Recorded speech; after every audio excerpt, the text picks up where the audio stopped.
Chapter 18. Time in Heaven.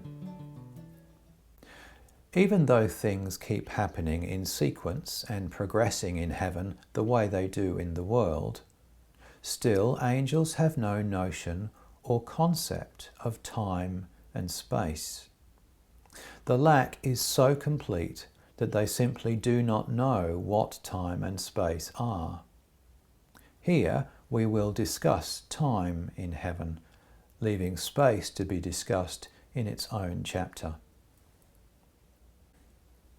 The reason angels do not know what time is, even though everything for them moves along in sequence just the way it does in our world, so much so that there is no difference, is that in heaven there are no years or days, but only changes of state. Where there are years and days, there are times, and where there are changes of state, there are states. The reason we have time in our world is that the sun seems to move sequentially from one zone to another, and to make the times we call the seasons of the year. It also moves around the earth and makes the times we call times of day, and it does these by fixed periods. It is different for the heavens sun. It does not make years and days by sequential motions and rotations, but makes apparent changes of state. And it does not make these by fixed periods, as explained in the preceding chapter. This is why angels are incapable of having any concept of time, but have a concept of state instead. What state is may be seen above. Since angels have no concept derived from time, as we in our world do, they have no concept of time or of the things that depend on time. They do not even know what all these temporal things are, like a year, a month, a week, a day, an hour, today, tomorrow, or yesterday. When angels hear these expressions from one of us, angels are always kept in contact with us by the Lord, they perceive states instead, and things that have to do with state. So our natural concept is changed into a spiritual concept with the angels. This is why expressions of time in the word mean states, and why things proper to time, like the ones listed above, mean the spiritual things that correspond to them.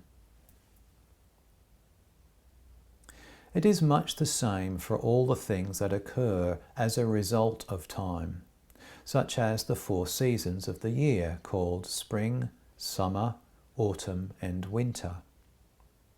The 4 times of day called morning, noon, evening and night.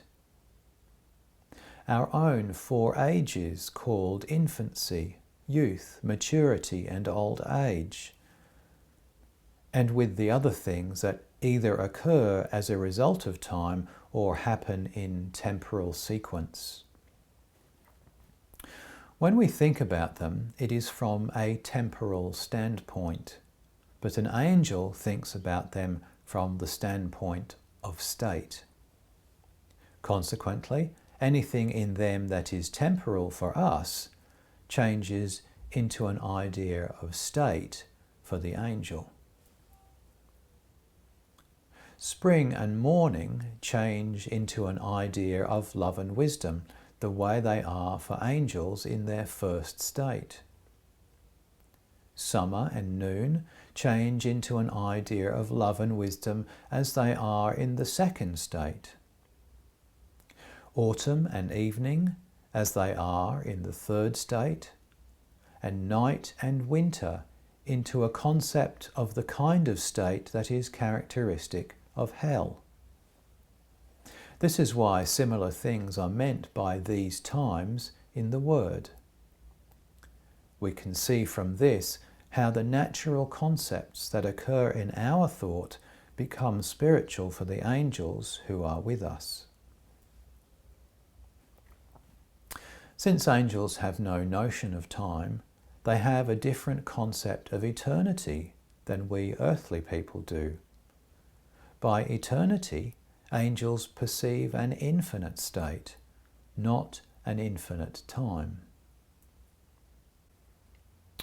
I was thinking about eternity once, and using a concept of time, I could grasp what to eternity entailed, namely without end, but not what from eternity entailed, and therefore not what God did before creation from eternity.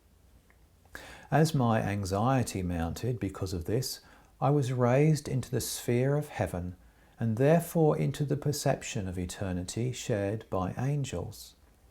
This shed light for me on the fact that we ought not to think about eternity in temporal terms, but in terms of state.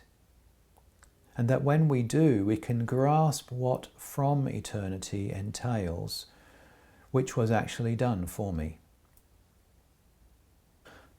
The angels who talk with us never use the natural concepts that are proper to us, all of which derive from time, space, matter, and the like. They use spiritual concepts, all of which derive from states and their various changes in and around angels. However, when the angelic concepts, which are spiritual, flow into us, they change instantly and spontaneously into those natural concepts proper to us, which exactly correspond to the spiritual ones. Neither the angels nor we are aware of this, but still this is how all inflow from heaven occurs for us. There were some angels who were let very intimately into my thoughts, all the way into natural ones that contained a mass of material from time and space. However, since at that point they could not understand anything at all, they promptly withdrew. And after they had withdrawn, I heard them talking, saying that they had been in darkness. I have been allowed to know from experience what angels' ignorance of time is like. There was a particular individual from heaven whose nature did allow him to be let into natural concepts such as we have. I talked with him afterward, person to person, and at first he did not know what it was that I was calling time. So I actually had to tell him how the sun seems to travel around our earth and make years and days, and that as a result, years are divided into 4 seasons, and into months and weeks, and days into 24 hours, and that these times recur at fixed intervals. This gives rise to our expressions for time. He was astonished when he heard this, and said that he had not known that kind of thing, but only what states were. In the course of our conversation, I mentioned that it was known in our world that there is no time in heaven. We do actually talk as though we knew, since when people die, we say that they have left temporal things and have passed beyond time, meaning that they have left our world. I also said that it is known by some that times are states in origin because they recognize that times are experienced in precise accord with the states of affection we are caught up in. They are short for us when we are engaged in pleasant and cheerful pursuits, and long when we are engaged in distasteful and depressing ones, and variable when we are in hope or expectation.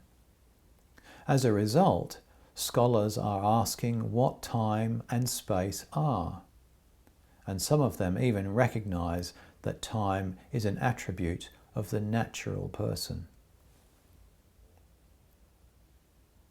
A natural person may believe that we would have no thought if concepts of time, space, and matter were taken away from us, that all our thought is based on these foundations.